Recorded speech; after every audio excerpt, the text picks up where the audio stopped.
ब्रह्मा गुरुर्विष्णु गुरुर्देवो महेश्वरः गुरुर्साक्षात् परब्रह्म तस्मै श्री गुरवे नमः। गुरुर्ब्रह्मा गुरुर्विष्णु गुरुर्देवो महेश्वरः गुरुर्साक्षात् परब्रह्म तस्मै श्री गुरवे नमः। गुरुर्ब्रह्मा गुरुर्विष्णु गुरुर्देवो महेश्वरः गुरुर्साक्षात् परब्रह्म तस्मै श्री गुरवे नमः।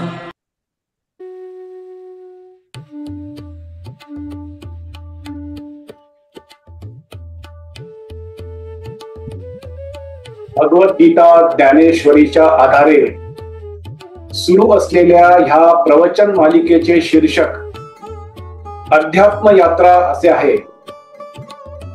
अध्यात्म यात्रेचे हे 48वे प्रवचन पुष्प 48वा भाग आहे।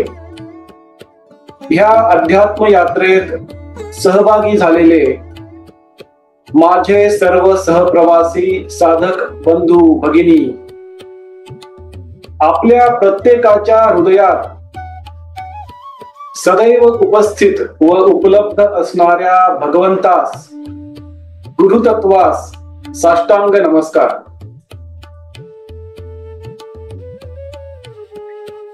आपण भगवद्गीता ज्ञानेश्वरीचा 3रा अध्याय कर्मयोग याचे अध्ययन रूपी श्रवण करत आहोत। मागील 47व्या प्रवचन पुष्पात आपण ज्ञानी मनुष्य सुद्धा कशा प्रकारे भ्रष्ट होऊ शकतो आणि मनुष्याच्या जीवनाचे खरे महाशत्रू कोणते आहेत याचे श्रवण केले। आजच्या 48व्या प्रवचन पुष्पात आपण वासना, विकार, अहंकार आणि क्रोध यावर विजय कसा मिळवावा ह्याचे श्रवण भगवद्गीता व ज्ञानेश्वरीच्या आधारे करणार आहोत। दररोज प्रमाणे आजच्या प्रवचन पुष्पाच्या शेवटी भगवान श्रीकृष्ण व संत ज्ञानेश्वर माऊली आजच्या सामान्य माणसाला, आजच्या अर्जुनाला कोणता संदेश देणार आहेत हेही आपण ह्या प्रवचन पुष्पाच्या शेवटी समजून घेऊया। कुरुक्षेत्राच्या रणांगणावर भगवान श्रीकृष्ण व भक्त अर्जुन, गुरु श्रीकृष्ण व शिष्य अर्जुन एकमेकांचा श्वास, एकमेकांचा प्राण, एकमेकांसाठी सर्वस्व असणारे श्रीकृष्ण अर्जुन यांचा अमर संवाद, मधुर संवाद, प्रेमळ संवाद सुरू आहे। आणि भगवान श्रीकृष्ण अर्जुनाला कर्म का करावे, कर्म कसे करावे याचे विस्तृत मार्गदर्शन करत आहेत। भगवान श्रीकृष्णांच्या सूचना, मार्गदर्शन ऐकून अर्जुन कर्म करण्यासाठी प्रवृत्त होताना, प्रोत्साहित होताना, त्याचे मन प्रसन्न होताना स्पष्ट जाणवत आहे। आणि हे पाहून त्याच्या गुरूंना, त्याच्या भगवंताला, श्रीकृष्णांना जे आधीच विवेकाचे महापर्वत आहेत, प्रेमाचे, करुणेचे महासागर आहेत, अशा भगवान श्रीकृष्णांच्या मनामध्ये अजून प्रसन्नता स्पष्टपणे उमटताना दिसत आहे। भगवान श्रीकृष्ण अर्जुनाला म्हणतात, अर्जुना, मी तुला मनुष्याच्या मनामध्ये इच्छा कशा निर्माण होतात याचे विस्तृत मार्गदर्शन केले. अर्जुना, ह्या ज्या इच्छा असतात जेव्हा त्या पूर्ण होतात तेव्हा मनुष्याच्या मनामध्ये अहंकार निर्माण होण्याची जास्तीत जास्त संभावना असते. अर्जुना, हा अहंकार शहाण्या माणसाला देखील वेड्यासारखा करतो. अहंकार शहाण्या माणसाला पाण्याशिवायही बुडवू शकतो. अहंकार शहाण्या माणसाला अग्नीशिवायही जाळू शकतो. अहंकार शस्त्राशिवाय मारू शकतो, मातीशिवाय गाडू शकतो. अहंकार शहाण्या माणसाला जाळ्याशिवायही अडकवू शकतो. असा हा मनुष्याचा महाशत्रू असलेला अहंकार असतो. हे अहंकार, विकार, वासना, क्रोध मनुष्याला त्याच्या जन्मापासूनच त्याच्या आत्म्यासोबत, बुद्धीसोबत मिळतात. पण ह्या अहंकार, विकार, वासना, क्रोध जन्मापासून सदैव निष्क्रिय अवस्थेमध्ये असतात. ह्या प्रत्येक इंद्रियामध्ये देखील वावरत असतात. मनुष्याच्या सर्वांगामध्ये विकार, वासना, क्रोध, अहंकार सदैव निष्क्रिय अवस्थेमध्ये असतात. संत ज्ञानेश्वर माऊली निष्क्रिय असलेल्या ह्या अहंकाराला, विकारांना, वासनेला, क्रोधाला दोन सुंदर उपमा देऊन ज्ञानेश्वरी मध्ये वर्णन करतात. माऊली म्हणतात, ज्याप्रमाणे चंदनाच्या झाडावर साप आढळून येतो पण त्या झाडावर तो निष्क्रिय अवस्थेमध्ये असतो, त्याचप्रमाणे हे अहंकार, विकार, वासना, क्रोध मनुष्य नावाच्या चंदनाच्या झाडाजवळ सदैव निष्क्रिय अवस्थेमध्ये असतात. माऊली दुसरी उपमा ह्या निष्क्रिय असलेल्या अहंकाराला देतात. माऊली म्हणतात, ज्याप्रमाणे एखादा मनुष्य त्याच्या डोक्यावर फेटा बांधतो पण फेटा बांधल्यावर देखील त्या फेट्याच्या खाली जसे केस निष्क्रिय अवस्थेमध्ये असतात, त्याचप्रमाणे हा अहंकार, विकार, वासना, क्रोध मनुष्याच्या आत्म्याजवळ, बुद्धीजवळ, इंद्रियांजवळ, मनुष्याच्या सर्वांगामध्ये निष्क्रिय अवस्थेमध्ये असतात, असे संत ज्ञानेश्वर माऊली मधुरपणे ज्ञानेश्वरी मध्ये वर्णन करतात. भगवान श्रीकृष्ण अर्जुनाला पुढे सांगत आहेत, अर्जुना, हा अहंकार, विकार, वासना, क्रोध मनुष्याच्या सर्वांगामध्ये असते. जन्मतःच मी प्रत्येक मनुष्याला बुद्धी अतिशुद्ध करून दिलेली असते. पण जेव्हा मनुष्य त्याच्या मनामध्ये अनावश्यक इच्छा निर्माण करतो, अनावश्यक अपेक्षा निर्माण करतो, त्यामुळे त्याची बुद्धी भ्रमित होते. भ्रमित झालेली बुद्धी निष्क्रिय असलेल्या विकारांना, वासनेला, क्रोधाला, अहंकाराला हळूहळू सक्रिय करते आणि ही बुद्धी कधी दुर्बुद्धीमध्ये परावर्तित होते. सद्बुद्धी असलेली दुर्बुद्धीमध्ये कशी परावर्तित होते हे त्या मनुष्याला देखील कधी कळत नाही, कारण तो मनुष्य अजागरूक, बेसावध, असंवेदनशील जीवन जगण्यास सुरू करतो. तो मनुष्य फक्त इंद्रियांच्या स्तरावर, शारीरिक स्तरावरच जीवन जगत असतो. पण असे जरी झाले, निष्क्रिय असलेली वासना, विकार, अहंकार आणि क्रोध जरी सक्रिय झाले तरी त्यांना परत निष्क्रिय करता येते अर्जुना. ही सर्वात सुंदर बातमी आहे असे तू समज अर्जुना. मग त्यांना परत निष्क्रिय कसे करावे?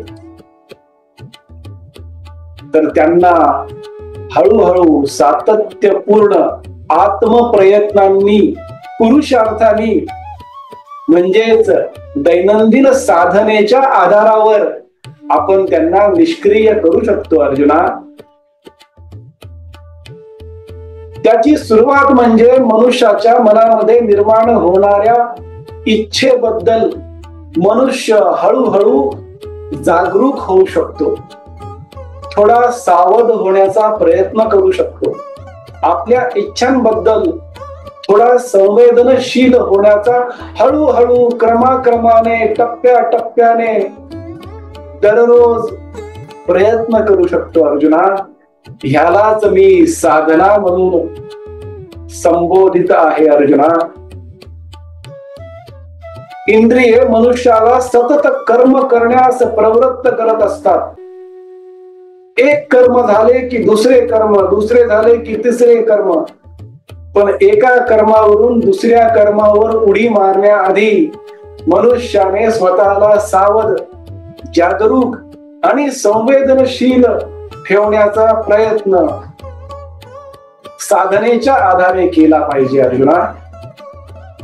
जेव्हा मनुष्य असा आत्मप्रयत्न करतो तेव्हा तो मनुष्य त्याच्या इंद्रियांवर हळूहळू नियंत्रण आणायला सुरुवात करतो अर्जुना.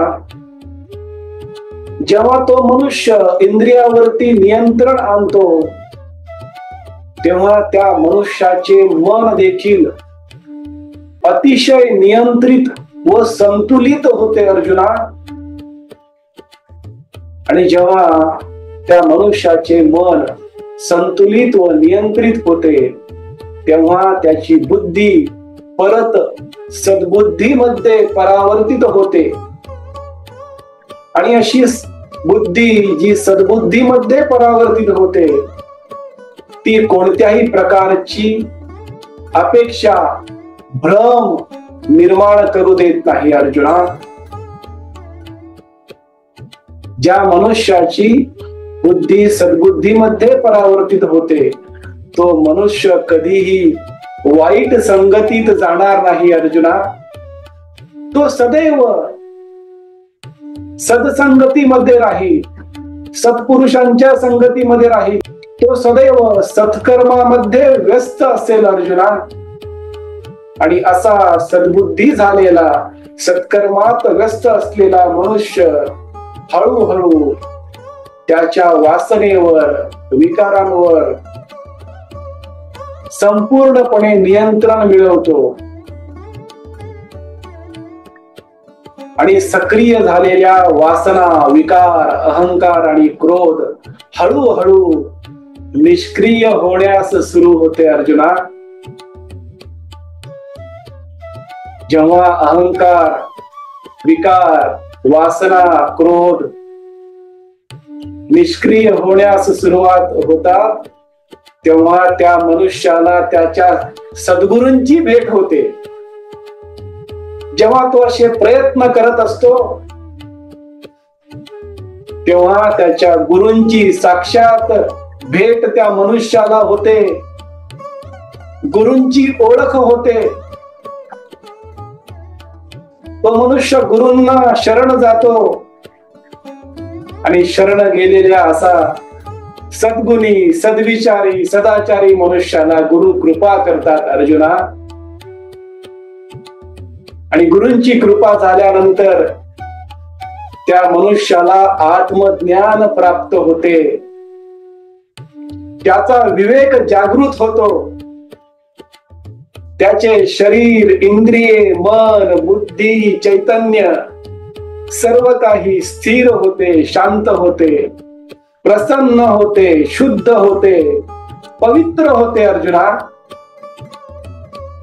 त्याचे चैतन्य त्याच्या गुरुशी एकरूप होते.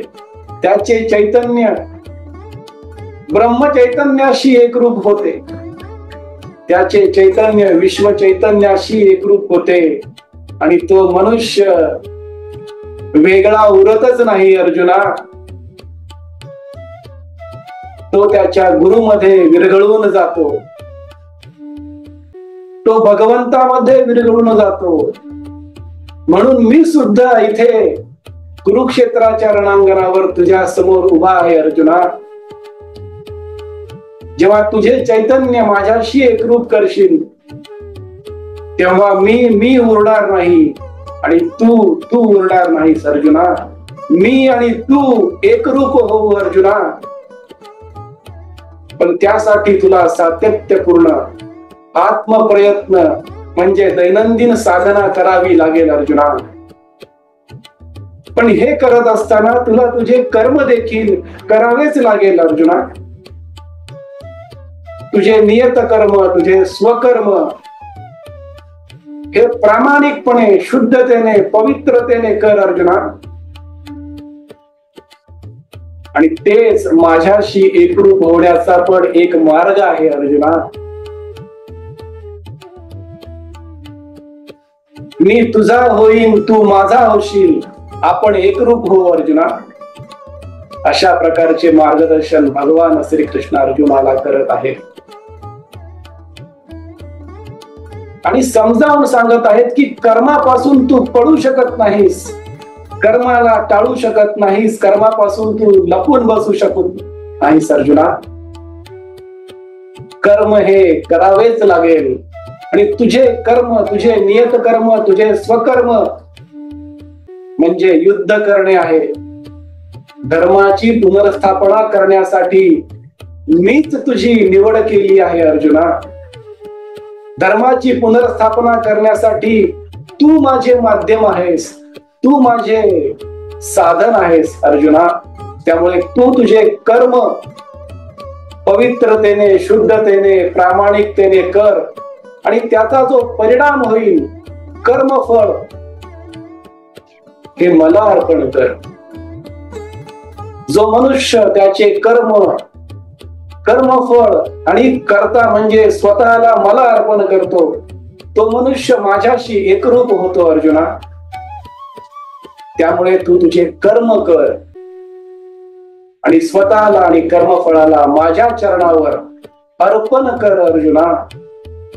अशा प्रकारची कळवळून विनंती, मार्गदर्शन, सूचना भगवान श्रीकृष्ण, गुरु श्रीकृष्ण शिष्य अर्जुनाला, भक्त अर्जुनाला, जो त्यांचा श्वास आहे, प्राण आहे, सर्वस्व आहे, त्यांना करत आहे. द्वापार युगातील अर्जुनाला भगवान श्रीकृष्ण अशा प्रकारे कर्मयोगाचा, कर्म करण्याचा, कर्म कशा प्रकारे करण्याचा मार्गदर्शन करत आहेत, सूचना करत आहेत. आजच्या अर्जुनाला, आजच्या सामान्य माणसाला भगवान श्रीकृष्ण आणि संत ज्ञानेश्वर माऊली हा संदेश देत आहेत की मनुष्याला जर त्याच्या जीवनावर संपूर्ण नियंत्रण मिळवायचे असेल तर ते सातत्यपूर्ण आत्मप्रयत्नांनी म्हणजेच दैनंदिन साधनेनी अगोदर इंद्रियांवर नियंत्रण मिळवावे. त्यामुळे मन नियंत्रित होईल, बुद्धीचे रूपांतर परत सद्बुद्धीमध्ये होईल आणि त्याप्रमाणे जीवनावर देखील संपूर्ण नियंत्रण मिळवता येईल आणि जीवन अंतर्बाह्य, आनंदी, शांत, स्थिर, समाधानी, प्रसन्न, प्रेमळ, करुणामयी, विवेकी, विनम्र करता येईल. हाच संदेश भगवान श्रीकृष्ण व संत ज्ञानेश्वर माऊली भगवद्गीता ज्ञानेश्वरीच्या 3ऱ्या अध्यायातून आजच्या सामान्य माणसाला देत आहेत. आज आपण भगवद्गीता ज्ञानेश्वरीचा 3रा अध्याय कर्मयोग याचे शेवटचे प्रवचन पुष्प सफल संपूर्ण केले आहे. पुढील 49व्या प्रवचन पुष्पापासून आपण भगवद्गीता ज्ञानेश्वरीचा 4था अध्याय ज्ञान कर्म संन्यास योग ह्याचे अध्ययन रूपी श्रवण भगवान श्रीकृष्ण व संत ज्ञानेश्वर माऊलींच्या कृपेने, त्यांच्याच इच्छेने, त्यांच्याच आधाराने सुरू करणार आहोत. आज आपण परत एकदा वाणी सेवा करण्याची संधी व सौभाग्य दिले, त्याबद्दल आपला आजन्म ऋणी व कृतज्ञ राहील. आजची झालेली वाणी सेवा भगवान श्रीकृष्ण, प्रभू श्री राम, संत ज्ञानेश्वर माऊली, सर्व संतांच्या चरणी, सद्गुरु श्री ब्रह्मचैतन्य गोंदवलेकर महाराजांच्या पवित्र पादुकावर व आई वडिलांच्या चरण कमलावर मनोभावे अर्पण करूया. हरे राम राम राम हरे हरे, हरे कृष्ण कृष्ण कृष्ण हरे हरे, हरे राम राम राम हरे हरे, हरे कृष्ण कृष्ण कृष्ण हरे हरे. सद्गुरुनाथ महाराज की जय.